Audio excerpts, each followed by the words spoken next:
은혜에 동참한 자들. 빌립보서는 옥중서신이라고 일컬는 받는 그런 서신 중에 하나입니다. 옥중서신이라는 것은 바울이 감옥에서 기록했다는 거예요. 감옥에서 있을 때 그 심정이 어떨까 하는 생각을 하게 됩니다. 이때 당시에 바울은 나이가 상당히 많은 상태였습니다. 그리고 몇 년 후에 바울은 이제 순교당하게 되는데, 그때까지 계속 복음을 위해서 달려왔던 바울은 수많은 죽을 고비를 넘기고 수많은 핍박을 당했습니다. 그러면서 지금은 감옥에 갇혀 있죠. 사람이 어디에 갇혀 있게 되면 그것이 꼭 감옥이 아니라 할지라도 병원에 입원해서 잘 움직이지 못하거나 그렇게 몸을 자유롭게 움직이지 못하는 상태가 되면 이런저런 생각이 많아져요. 과거부터 또 앞으로 그런 생각도 많아지고 또 사람에 대한 생각도 많아집니다. 그런데 우리 마음속에 누군가를 생각할 때 마음속에 생각하면 웃음이 나오는, 기쁨이 나오는, 감사가 나오는 그런 사람이 있고, 어떤 사람은 누군가를 생각하면 마음에 근심이 되거나 마음에 염려가 되거나 혹은 오히려 마음에 부담이 되거나 상처가 되는 그런 사람들이 있어요. 특히 바울 경우에는 감옥에 있으니까 감옥에서 그의 마음이 얼마나 고통스럽고 괴로움 속에 있었겠어요. 물론 바울이 믿음 가운데 승리하고 이겨낸 것은 분명하지만 그런 어려운 환경 속에 있었기 때문에 바울 마음속에 여러 가지 교회나 여러 가지 사람들이 생각이 됐을 것입니다. 그런데 오늘 말씀을 보면 빌립보 교회가 어떤 교회인가? 바울이 생각할 때 감사가 넘치는 교회였다. 바울이 생각할 때 기쁨이 넘치는 교회였다. 바울이 빌립보 교회 성도들을 내 마음에 품었다. 그렇게 이야기합니다. 감옥에서 빌립보 교회 성도들을 생각하면서 이 편지를 기록했는데 그 순간에 바울은 비록 자신이 감옥에 묶인 몸이라 할지라도 정말 빌립보 교회 성도를 생각하며 기뻐하고 즐거워하고 감사하는 마음으로 이 편지를 기록했을 것입니다. 그만큼 빌립보 교회 성도는 바울에게 있어서 기쁨과 즐거움과 감사가 되는 성도들이었습니다. 생각하면 생각할수록 더 기뻐지는 성도들, 생각하면 생각할수록 더 감사가 넘치는 성도들, 생각하면 생각할수록 더 그들을 위해서 하나님께 기도하고 싶은 그런 성도들, 그런 교회가 바로 빌립보 교회였다. 3절 말씀, 4절 말씀에 그 부분이 명확하게 나옵니다. 한번 보겠습니다. 내가 너희를 생각할 때마다, 특히 감옥에 있으니까 더 그렇겠죠. 내가 너희를 생각할 때마다 나의 하나님께 감사한다. 감옥에 있다 할지라도 빌립보 교회 성도들을 생각만 하면 바울 마음속에 감사가 넘치는 거예요. 사실은 어떤 교회는 너무나 큰 문제들도 많았고 이런저런 그런 잘못된 부분들이 많아서 바울이 어떤 교회를 생각해서는 근심하고 걱정하고 염려한 경우가 많았거든요. 그런데 빌립보 교회는 그 교회, 그 성도를 생각할 때마다 하나님께 감사했다. 그렇게 말씀이 나옵니다. 이어지는 말씀도 한번 볼게요. 간구할 때마다 너희 무리를 위하여 기쁨으로 항상 간구했다. 그렇게 말씀이 나오죠. 보통 기도는 항상 근심이나 염려가 출발점이 될 때가 많아요. 그렇죠? 누군가가 나에게 기도 부탁을 한다. 그러면 대부분 그런 어려운 기도 부탁이지 좋은 기도 부탁은 아니죠.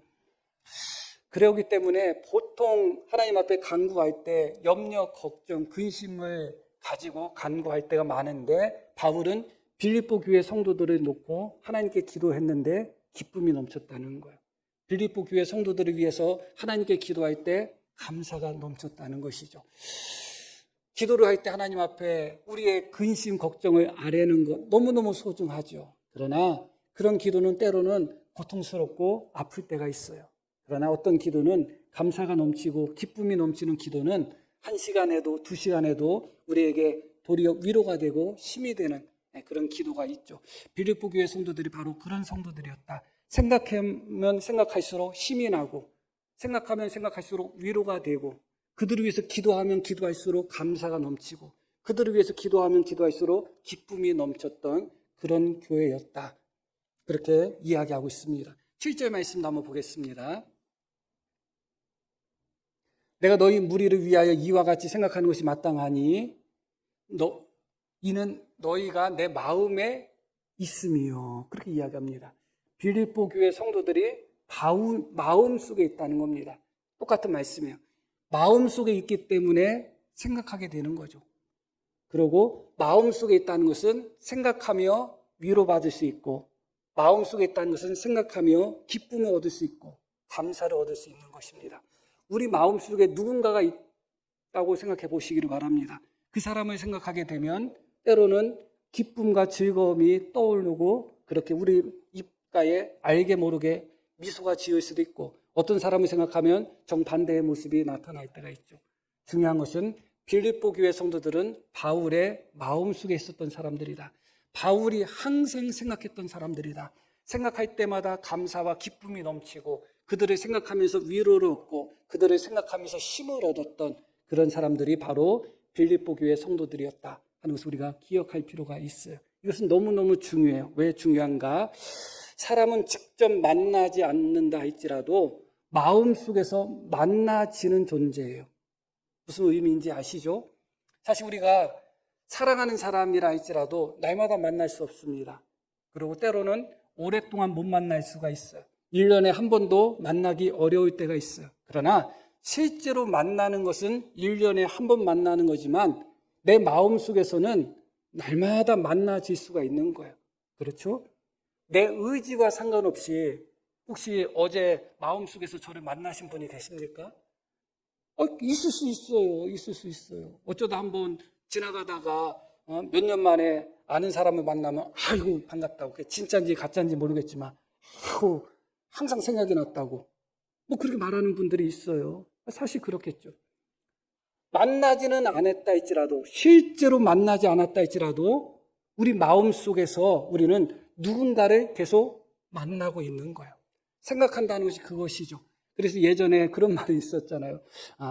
임신한 여인이 누구를 미워하면 미워하는 사람을 닮은 자식을 낳는다. 왜 미워하는 사람을 닮은 자식을 낳아요? 마음속에서 맨날 만나서 그래요. 자기 남편보다도 그 사람을 더 만나는 거예요. 이씨 하면서 맨날 마음속에서 그 사람을 떠올리고 만나니까 그 사람을 닮은 자식이 나오게 되는 것이죠. 이것은 정말 영적인 중요한 의미가 있어요. 실제로 우리가 누군가를 만나서 위로를 하고 누군가를 만나서 힘을 주고 누군가를 만나서 도와준다는 것 한계가 있을 수밖에 없습니다. 그러나 어쩌면 나도 알지 못하는 나의 한 번, 두 번의 친절이 그 사람 마음속에 새겨져서 나는 한 번, 두 번 친절을 베풀었지만 내가 그 사람을 만나지 않는다 할지라도 그 사람은 나의 친절함을 날마다 마음속에서 만날 수가 있어요. 너무너무 중요하잖아요. 너무 귀하잖아요. 내가 누군가의 마음속에서 만나지는 사람인데 누군가의 마음속에서 내가 만나지는데 그 사람이 나를 생각할 때마다 힘을 얻는다면, 그 사람이 나를 생각할 때마다 위로를 얻는다면, 그 사람이 나를 생각할 때마다 감사하고 기쁨이 넘친다면 그것만큼 감격스럽고 좋은 게 어디 있겠어요. 그러나 정반대의 경우도 있죠. 누군가를 만나면 근심되고 걱정되는 사람들이 있습니다. 그러면 사실 그 사람을 직접 만나지 않아도 그 사람만 생각하면 근심이 될 때가 있고, 그 사람만 생각하면 마음이 상해질 때가 있고, 그 사람만 생각하면 마음이 괴로워질 때가 있어요. 내가 누군가에게 한번 무례하게 행동하고, 내가 누군가에게 한번 분노를 발산하고, 내가 누군가에게 한번 잘못한 그 한 번의 행동이 한 번으로 끝나지 않고 그 다음부터 어떤 사람 마음에 깊이 새겨져서 나와 상관없이 그 사람은 어제 내가 화를 낸 것 때문에 오늘도 마음속에서 나를 만나면서 그 인간 나한테 화냈어. 내일도 마음속에서 나를 만나면서 그 인간 나한테 화냈어 하면서 항상 마음속에 생각할 때마다 그렇게 아픔을 가져다 주는 사람도 분명히 있어요. 그런 의미에서 우리의 한 번의 행동, 한 번의 말 한마디가 한 번으로 끝나지 않아요. 직접 만나고 대면해서는 한 번이지만 그 행동이 또 그 말 한마디가 그 사랑이 혹은 그 분노가 그 고집이 누군가에게는 마음속에 날마다 살아날 수가 있어요. 날마다 새로워질 수가 있어요. 나하고는 상관없죠. 나는 이미 잊어버렸기 때문에. 그래서 그런 경우가 있잖아요. 때로는 4년, 5년, 10년 너무너무 오래 지난 일이고 나는 전혀 기억이 안 나는데 당한 사람은 기억하잖아요.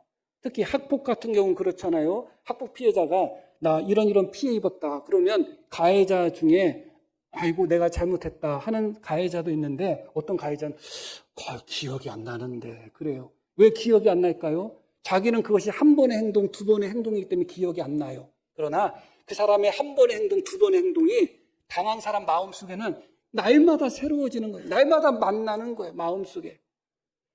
5년 전에 당했던 학폭의 고통이 오늘 또 새로워지고 내일 또 새로워지는 거예요. 그러다 보니까 5년 지나건 10년 지나건 20년 지나고는 안 잊어버려져요. 머리가 좋아서 안 잊어버려지는 것이 아니라 항상 마음속에서 다시 새로워지기 때문에 그래요. 그래서 이것은 정말 중요한 것이다. 이 영적 원리를 잘 파악하셔야 됩니다. 내가 누군가를 한 번 만나서 한 번 한 행동이 그 한 번으로 끝나지 않는다. 그 사람 마음속에서 계속 살아나는 행동이 될 수 있다. 그 사람 마음속에서 계속 사랑으로 살아나고 그 사람 마음속에서 계속 기쁨과 감사로 살아날 수도 있고 그 사람 마음속에서 계속 분노와 염려와 고통으로 살아날 수도 있는 거예요.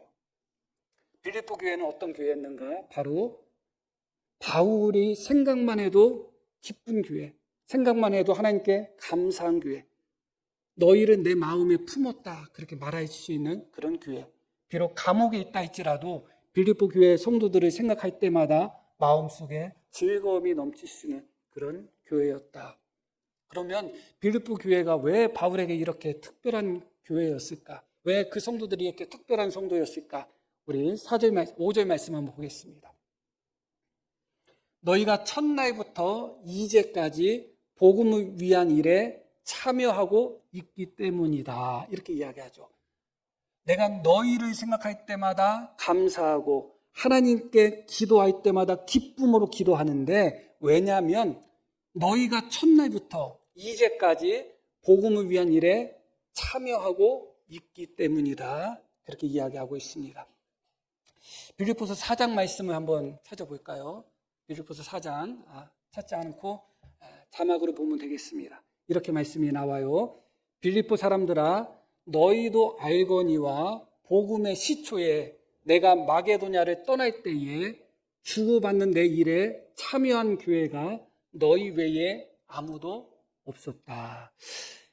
바울은 1차 전도 여행은 바나바와 함께 다녔습니다. 그리고 2차 전도 여행을 떠날 때 바나바와 결별을 하고 혼자 여행을 떠나게 됩니다. 그런데 그때 바울은 소아시아 지역에 복음을 전하기를 원했지만 하나님의 성령이 막으시고 어디로 인도하셨는가? 마게도냐 지역으로 인도하셨습니다. 유럽입니다. 빌립보는 어떤 곳이냐? 마게도냐의 첫 성이다. 그렇게 이야기합니다. 바울이 마게도냐 지방에 들어간 후에 첫 번째로 복음을 전한 곳이 바로 빌립보예요. 그래서 바울이 뭐라고 이야기하냐? 빌립보 사람들아 너희도 알거니와 복음의 시초에 처음부터 바울이 2차 선교 여행을 시작할 때 그 초기부터 내가 마게도냐를 떠날 때에 주고받는 내 일에 참여한 교회가 너희밖에 없었다. 그렇게 이야기합니다. 마게도냐 지역에 바울이 여러 곳에 복음을 전했습니다. 공식적으로 마게도냐 지역에 세워진 교회만 3교회입니다. 공식적으로 성경에. 그리고 복음을 전한 곳은 훨씬 더 많아요. 그러면 최소한 마게도냐 지역에는 교회가 3교회가 있었던 겁니다. 그런 후에 바울이 마게도냐 지역을 떠나서 아가야 지역, 고린도가 있는 지역이 아가야 지역이에요. 그곳으로 이제 선교지를 옮기는데 그때 바울의 선교를 위한 경비를 후원해 준 교회는 오직 빌립보 교회 한 교회밖에 없었다. 그렇게 이야기하고 있습니다. 이어지는 말씀도 16절 말씀도 보면 데살로니가 있을 때에도 너희가 한 번뿐 아니라 2번이나 나의 쓸 것을 보내었도다. 이 데살로니가는 빌립보와 똑같이 마게도냐 지역에 있었던 교회예요. 그러니까 시간 순서로 보면 16절이 앞에 있고 15절이 뒤에 있는 겁니다. 시간 순서로 놓고 보면. 그러니까 바울이 마게도냐 지역의 사역을 마치고 떠날 때뿐만 아니라 마게도냐 지역 중에서 여러 곳에 복음을 전했다고 했잖아요. 빌립보 교회에 복음을 전하고 데살로니가 교회에 가서 복음을 전할 때도 빌립보 교회 성도들이 도와주었다는 거예요. 그런 후에 마게도냐 지역을 아예 떠나는 바로 그때 또 다른 마게도냐 교회들은 한 교회도 도와주지 않았는데 오직 빌립보 교회만 여러 번 그렇게 도와줬다고 합니다. 성경 기록을 놓고 보면 바울의 선교를 후원했던 교회들이 참 많습니다. 그러나 그 많은 교회 중에 여러 번 반복해서 바울의 선교를 지원했던 교회는 빌립보 교회 한 교회밖에 언급되지 않습니다. 그러니까 특별한 교회죠. 바울이 그들에게 있어서 돈을 받았기 때문에 특별한가? 그렇지 않습니다. 바울은 빈곤에 처할지도 알고 궁핍에 처할지도 안다고 분명히 이야기합니다. 너희가 나를 도와준 것은 참 잘한 일이지만 나는 빈궁에 처할 수도 있고 궁핍에 처할 수도 있고 또 풍요로움에 처할 수도 있다. 내게 능력 주시는 자 안에서 나는 모든 것을 할 수 있다. 그렇게 바울이 고백을 합니다. 그럼에도 불구하고 너희가 나를 도와준 일은 잘했다. 그렇게 이야기하죠. 그렇기 때문에 우리가 생각하듯이 바울이 돈을 좋아해가지고 빌립보 교회 성도들이 바울을 계속 물질적으로 후원했으니까 좋아한다. 그렇게 생각해서는 안 돼요. 예수님의 말씀대로 보물 있는 곳에 마음이 있어요. 정성 있는 곳에 마음이 있지 않아요. 꼭 정성 얘기할 때는 싼 거 선물할 때 정성 얘기해. 마음은 돈 있는 곳에 있는 거지 정성 있는 게 아니에요. 어떤 남자가 아가씨를 좋아하면 정성 들여서 1000마리의 학을 접어서 줄 필요가 없어요. 에르메스 하나면 되는 거예요. 그게 마음이에요. 그게 마음이에요. 그게 마음이에요. 정직하게 생각해 보시기를 바랍니다. 그게 마음이에요. 물질이 있는 곳에 마음이 있는 거예요. 내 마음이 여기에 있는데 물질은 저기가 있다? 그렇지 않아요. 절대 그렇지 않아요. 빌립보 교회 성도들이 계속해서 바울을 물질적으로 후원했다는 것은 그냥 물질만 후원한 게 아니에요. 그들의 마음이 바울에게 온전히 가 있었고 바울의 사역을 온전히 도와준 것입니다. 다시 본문 5절 말씀 한번 보겠습니다. 너희가 첫날부터 이제까지 복음을 위한 일에 참여하고 있기 때문이다. 너무 중요하죠. 언제부터라고 이야기해요? 첫날부터라고 이야기해요. 떡잎부터 알아본다고 그런 말이 있죠. 속담이 있죠. 첫날부터 주의 일에 동참하지 않으면 나중부터 잘할 수 있을까? 어려워요. 그 습관 어디 안 갑니다. 처음부터 철저한 신앙생활을 하는 분들은 계속해서 철저하게 신앙생활을 합니다. 처음부터 설렁설렁하게 하는 분들은 계속해서 설렁설렁하게 해요. 자기에게 맡겨진 일을 처음부터 철저하게 하는 사람은 어떤 일을 맡겨줘도 철저하게 합니다. 그런데 자기에게 맡겨진 일을 처음부터 설렁설렁하는 사람은 나중에 잘할 것 같은가? 그렇지 않습니다. 바울이 복음을 전하는 것도 바울에게 있어서는 시초였고 2차 선교여행 측면에 있어서는 그리고 빌립보 교회도 바로 그들이 복음을 받은 바로 그 첫날부터 그렇게 바울을 위한 복음의 사역에 참여했다. 그런데 첫날부터 언제까지 참여했다고요? 이제까지, 지금까지 바울이 지금 편지를 그들에게 써 보내는 이 순간까지 바울이 지금 감옥에 갇혀있는 이 순간까지 대략 한 10년의 세월이 조금 더 지났을 거예요. 그렇게 오랜 기간 동안 눈에서 멀어지면 마음에서도 멀어지는데 오랜 기간 동안에 떨어져 있었음에도 불구하고 한결같이 첫날부터 이제까지 복음을 위한 일에 참여하고 있다. 그렇기 때문에 너희를 생각할 때마다 기쁘고 너희를 생각할 때마다 감사하고 그렇기 때문에 너희를 내 마음속에 두었다. 바울은 그렇게 표현하고 있는 것입니다. 첫날부터도 귀하지만 첫날부터 이제까지니까 훨씬 더 귀해요. 주님의 일을 감당함에 있어서 정말 주님이 오시는 그날까지 내가 주님 앞에 가는 그 순간까지 계속 나에게 맡겨진 일을 성실하게 감당한다는 거 쉬운 일은 아니에요. 그러나 나에게 맡겨진 일이 아닌데 어떻게 보면 빌립보 교회가 바울의 복음 사역을 후원하는 것은 의무가 아니잖아요. 어쩔 수 없이 하는 게 아니잖아요. 그들의 선택이고 그들의 자원함이잖아요. 그런데 그렇게 선택과 자원함을 10년이 넘는 기간 동안 한결같이 이어가고 있다? 쉽지 않습니다. 우리의 믿음도 사실은 이런 부분이 중요한 부분이죠. 첫날부터 이제까지 이 믿음이 또 이 섬김이 이어간다는 것. 그런데 여기에 한 가지 우리가 찾아봐야 되는 그런 본문이 있습니다. 사도행전 16장 말씀 한번 볼게요.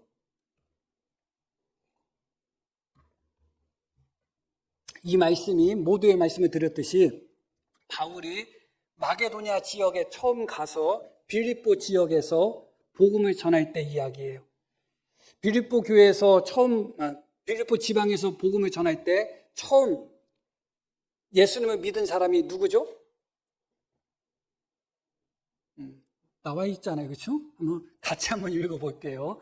두아디라시에 있는 자색 옷감 장사로서 하나님을 섬기는 누디아라 하는 한 여자가 말을 듣고 있을 때 주께서 그 마음을 열어 바울의 말을 따르게 하신지라. 이어지는 그와 그 집이 함께 있습니다. 계속 그와 그 집이 다 세례를 받고 우리에게 청하여 이르되 만일 나를 주 믿는 자로 알거든 내 집에 들어와 유하라 하고 강건하여 머물게 하니라. 이게 바로 첫날부터예요. 처음 만난 사람이 누디아였는데 그녀가 바울이 전한 복음을 듣고 믿습니다. 믿자마자 어떻게 했느냐? 바로 그와 그 집 가족들이 다 세례를 받았다는 거예요. 그러자마자 어떻게 했는가? 바울에게 강건하여 우리 집에 들어와서 살라.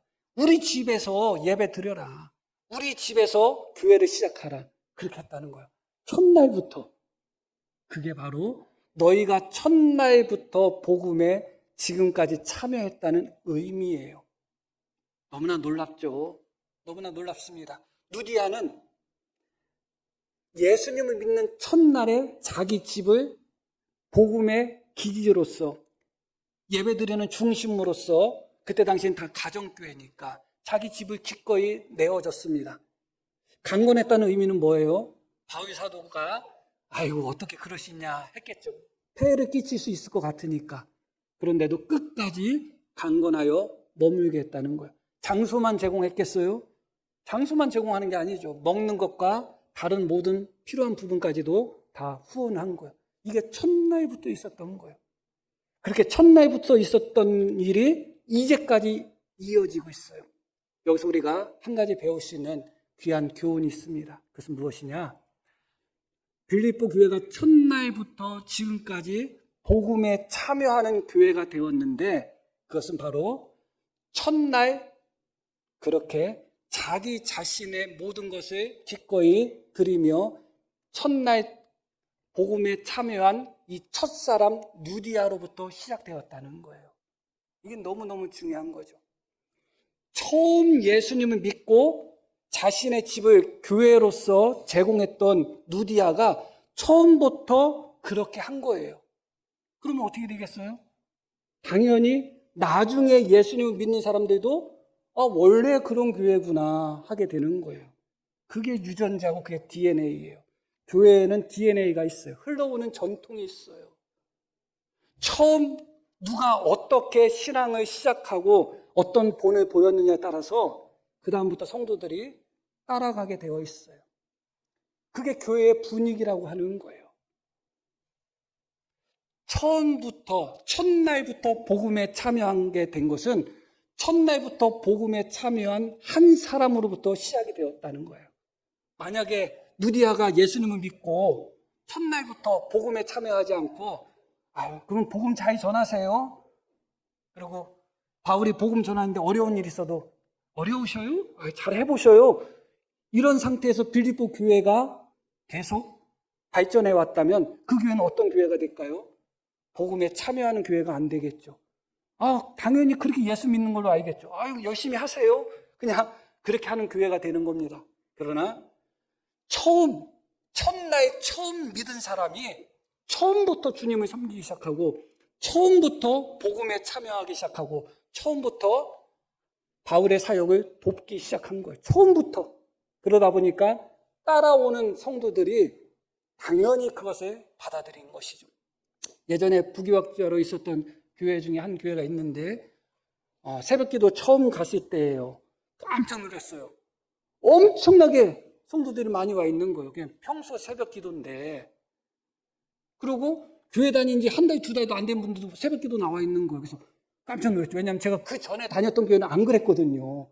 아주 특별한 사람 몇 명만 나왔는데 새로 부임한 교회는 두 달, 세 달도 안 된 사람도 막 새벽기도 나오는 거예요. 이거 봤더니 그런 교회예요. 표현이 이상하지만. DNA가 그래요. 이 교회는 원래 새벽기도 나오는 교회구나. 새로운 성도도 그냥 그렇게 생각하는 거예요. 그게 교회의 전통이고 그게 교회의 분위기고 그게 DNA예요. 영적 DNA예요, 이게. 이건 너무 무서운 거예요, 사실은. 그리고 너무너무 중요한 거예요. 이것은 한 사람으로부터 시작이 된다는 것, 우리가 다시 한번 기억할 필요가 있습니다. 요즘 AI를 많이 사용하잖아요. 저는 유료로 사용하는 AI는 없고 그냥 무료 버전으로 쓰다 보니까 여러 번 질문하다 보면 그만하세요. 그래요. 이제 공짜는 그만하세요. 그렇기 때문에 하나한테 여러 번 질문할 수가 없어요. 그리고 중요한 건 뭐냐? AI들이 거짓말도 많이 하고 아주 걔네가 시스템적으로 효율을 중요시 여기다 보니까 여러 정보를 다 종합하다 보면 자원을 많이 쓰지 않겠어요? 그러다 보니까 일반적으로 그냥 질문하면 그냥 쉽게 말씀드리면 상식선에서 그냥 쉽게 대답해요. 옛날부터 어떤 이론들이 있다. 그런데 새롭게 바뀐 이론이 있을 거 아니에요? 그런 거 안 찾아봐요. AI들이. 거짓말을 시켜요. 그래가지고 중요한 정보는 크로스 체크를 해야 돼요. 다른 AI한테도 물어보고 점검을 해야 돼요. 그래서 저는 7개 정도를 써요. 다 물어봐요, 그냥. 하나한테만 물어보지 않습니다. 그런데 어떤 AI는, AI가 뭔지 모르는 분도 계시겠지만 그냥 그렇구나 들으시면 돼요. 지금까지 저하고 나눈 대화를 기억하는 AI가 있어요. 그래서 제가 목사인 거 아는 AI가 있어요. 그래도 목사인 거 알아도 깜짝 놀랐는데 한 번은 AI하고 이거 성경에 대해서 이렇게 막 하고 있는데 갑자기 목사님 그러는 거예요, 걔가. 그래서 내가 목사인 거 어떻게 알았냐 했더니 나누는 대화 보니까 목사님 같대. 자기가 신뢰했냐? 아니 신뢰 안 했다고 맞다고. 그래놓고 그다음부터 제가 목사인 거 알면서도 목사라고 안 불러. 당신은 그래요. 알면서도. 그래서 가끔 변덕이 나오면 또 목사님 그래요. 왜 그런지 모르겠어, AI가. 그래서 한 가지 정보를 가지고서 여러 군데 제가 이렇게 교차 검증을 했다고 했잖아요. AI한테 하나 딱 물어봤는데 어떤 AI가 갑자기 저에 대한 호칭을 목사님으로 바꿨어요. 처음엔 당신 막 그러더라고요. 그러면서 제가 궁금해가지고 AI 중에 말씀드렸듯이 과거에 나눈 대화를 기억하는 AI가 있고 기억 못하는 AI가 있거든요. 그건 하나의 정책이에요. 성능 문제는 아니고요. 그래서 너 혹시 이전에 나하고 나누었던 대화 기억해? 그랬더니 기억한다는 거예요. 출애굽기 얘기한 것도 기억나고 아가서 얘기한 것도 기억나고 그러면서 그 전까지 당신이나 해놓고서 기억납니다 해놓고 목사님 그러는 거예요, 얘가. 그래가지고 걔가 한 답변, A라는 AI가 한 답변을 이제 검증하기 위해서 다른 AI한테 제가 그것을 딱 그 내용을 다른 AI한테 제가 한번 물어봤거든요. 그랬더니 다른 AI가 그때부터 다 목사님 하는 거예요. 무슨 말씀인지 아시죠? AI가 하나가 목사님 하는데 그 목사님이라는 내용이 거기에 포함되니까 다른 AI가 읽어보고서 그다음부터 당신, 선생님, 님 그렇게 하던 AI들이 목사님 다 그러는 거예요. 오늘 말씀하고도 갑자기 조금 연결이 된다 하는 생각이 드는 거예요. 첫 번째 앞에 선 자가 어떤 DNA를 갖고서 앞서가느냐에 따라서 뒤에 따라가는 사람들이 그 DNA를 물려받을 수밖에 없어요. 말씀드렸듯이 그것이 교회의 분위기입니다. 참여하는 것이 당연한 교회들은 당연히 다 참여한다고 생각합니다. 특별한 사람 한두 사람이 참여한다고 생각하는 교회는 특별한 사람 한두 사람만 참여하게 됩니다. 새로운 성도들이 와도 그렇게 돼버립니다. 그런 영적 DNA가 흘러가고 있기 때문에 그래요. 그러나 빌립보 교회는 어떤 교회였다고요? 처음 예수님을 믿었던 누디아가 처음부터 복음에 참여한 거예요. 그 나이부터 복음에 참여하다 보니까 빌립보 교회 모든 성도들이 당연히 예수님을 믿는 사람들은 다 복음에 참여하는 거구나. 예수님을 믿는 사람들은 다 이 헌신과 이 봉사에 참여하는구나. 다 당연하게 그렇게 알고 있었던 것이죠. 너무너무 중요한 것입니다. 이렇게 바울은 처음부터 복음에 참여했던 그런 빌립보 교회로 말미암아 마음에 큰 위로를 얻고 힘을 얻었습니다. 그래서 그들을 생각할 때마다, 그들을 위해서 기도할 때마다 항상 마음속에 힘이 나고 그랬다고 합니다. 그들은 처음부터, 첫날부터 그렇게 복음의 선한 일에 동참한 사람들이었던 것이죠. 그런데 여기서 우리가 알아야 될 한 가지 또 중요한 말씀이 있습니다. 6절의 말씀 보겠습니다. 너희 안에서 착한 일을 시작하신 이가, 그들이 하는 일들이 어떤 일이라고요? 착한 일이에요. 예수 믿는 사람들은 착한 일에 알러지가 자꾸 있어요. 믿음으로 구원받는 거지 착한 일에서 구원받냐 하면서 왜 그렇게 착한 일에 대해서 자꾸 못마땅하게 생각해요? 착한 일을 많이 해야 돼요. 선한 일을 많이 해야 돼요. 그리고 분명하게 그들이 하는 일을 무엇으로 정의하고 있어요? 착한 일로 정의해요. 그런데 너무 놀랍죠. 너희 안에서 착한 일을 시작하신 이가, 알고 봤더니 그들 안에서 착한 일을 시작하신 분이 따로 있다는 거예요. 그들이 복음에 참여하게 된 것이 자기들이 자원해서 자기들이 시작했다고 생각을 했는데 알고 봤더니 그들이 그렇게 복음에 참여할 수 있는, 그들이 그렇게 선한 일을 할 수 있는, 그들이 그렇게 주님을 위해서 봉사하고 헌신할 수 있도록 그들에게 착한 일을 할 수 있도록 시작하신 분은 따로 있다. 그가 하나님이시죠. 그가 그리스도 예수의 날까지 이루실 줄을 우리는 확신한다. 그렇게 바울은 이야기하고 있습니다. 내가 아무리 교회를 위해서 정말 큰 일을 감당하고 아무리 좋은 일을 많이 감당하고 아무리 많은 봉사를 한다 할지라도 시작하신 분은 하나님이시라는 것을 언제나 인정하셔야 돼요. 내가 시작한 것 같죠? 그렇지 않습니다. 내가 시작했다고 생각하니까 결국은 봉사가 나중에는 원망으로 바뀌어버리는 거예요. 내가 시작했다고 하니까 섬김이 나중에는 교만으로 바뀌어버리는 거예요. 우리 안에서 착한 일을 시작하신 분이 따로 있다는 겁니다. 그 하나님께서 그리스도 예수의 날까지 그것을 어떻게 하신다고요? 이루시는 겁니다. 구원도 마찬가지예요. 우리 안에서 구원을 시작하신 분이 예수 하나님이시고 그 하나님은 완전히 우리가 구원받는 그때까지 그리스도 예수의 날까지 우리의 구원을 성취하실 것입니다. 우리의 모든 선한 일도 하나님으로부터 시작이 되었고 그것을 하나님께서 반드시 이루실 것이라고 이야기하고 있습니다. 빌립보서 2장 말씀도 한번 보겠습니다. 너희 안에서 행하시는 이는 하나님이시니 자기의 기쁘신 뜻을 위하여 너희에게 소원해 두고 행하게 하시나니. 똑같은 말씀이죠. 너희 안에 행하시는 분은 누구시다? 하나님이신데 어떻게 행하신다고요? 우리 안에 소원해 두고 행하게 하신다. 빌립보 교회 성도들이 했던 그 착한 일, 그 선한 일, 그 복음에 참여하는 일, 그것은 그들 안에서 시작하신 하나님의 역사고 그들 마음속에 하나님이 소원해 두고 행하신 역사다. 그렇게 말씀이 나오고 있습니다. 언제나 선하고 아름다운 하나님의 역사는 내가 먼저 시작하는 것이 아니라 하나님이 먼저 시작하신다는 것을 깊이 기억하셔야 됩니다. 이것에서 우리가 또 한 가지를 생각해 봐야 되는 부분들이 있습니다. 그것은 무엇이냐? 반대의 경우도 있다는 것을 기억하셔야 돼요. 우리가 가룟 유다 잘 아시죠? 한번 그 말씀도 찾아볼게요. 요한복음 13장 한번 보겠습니다. 마귀가 벌써 시몬의 아들 가룟 유다의 마음에 예수를 팔려는 생각을 넣었다. 참 무섭죠.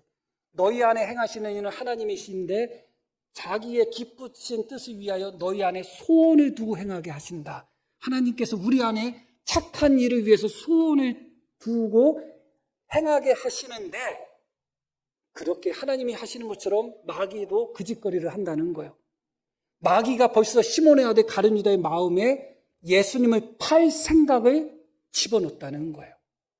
이어지는 말씀도 볼게요.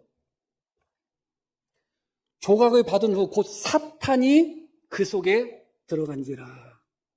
하나님이 우리 안에 계시고 우리 안에 계신 하나님께서 소원을 두고 행하시고 우리 안에 계신 하나님께서 착한 일을 시작하시는 것처럼 때로는 마귀가 어떤 사람 안에 들어가기도 하고 마귀가 어떤 사람 마음속에 못된 생각을 집어넣기도 한다는 거예요.